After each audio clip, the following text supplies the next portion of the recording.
राष्ट्रवादीचे नेते आनंद परांजपे यांनी पक्षातनं राजीनामा दिलाय। सुनेत्रा पवार यांच्याकडे त्यांनी आपल्या पदांचा राजीनामा सोपवलाय। आनंद परांजपे शिंदेंच्या शिवसेनेत जाणार अशी चर्चा आहे। यावेळी नक्की त्यांचं नाव आम्ही एक महामंडळाला पण उपाध्यक्ष म्हणून दिलेलं होतं आणि मागच्या आठवड्यातच सन्माननीय सीएम साहेबांनी त्याची शेवटची स्वाक्षरी पण त्याच्यावर केली होती एक राज्यमंत्री दर्जाचा। पण नक्की आज काय घटना घडली माहिती नाही। राज्यसभेचं कमिटमेंट त्यांना जेव्हा संयुक्त राष्ट्रवादी होता तर मोठे साहेबांनी दिलेलं आहे सर्वांसमोर, असं त्यांचं प्रत्येक वेळी म्हणणं होतं। ही वस्तुस्थिती आहे। उपजिल्हाधिकारी अभिजित भांडे यांना खरात प्रकरण भोवलेले आहे। बोंधू खरात सोबतचे आर्थिक व्यवहार भांडेंच्या अंगलट आलेले आहेत। महसूल मंत्री बावनकुळेंनी यांनी त्यांच्या निलंबनाचे आदेश दिलेत।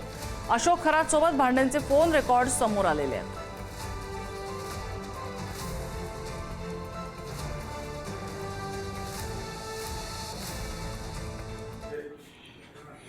श्री भांडे हे दोषी आढळतात आहेत, त्यामुळे आज मी निलंबनाचे आदेश पारित केले आहे।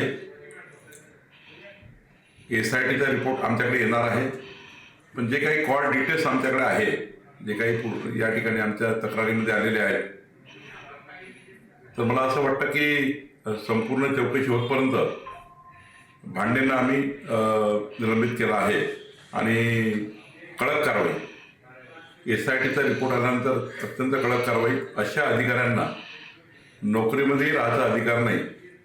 गरज पडली तर बडतर्फी सुद्धा पुढच्या काळात चौकशीच्या रिपोर्टच्या आधारावर होऊ शकेल, इतका भयंकर प्रकरण अभिजित भांडेचं शासनाकडे आलं आहे। प्राथमिकदृष्ट्या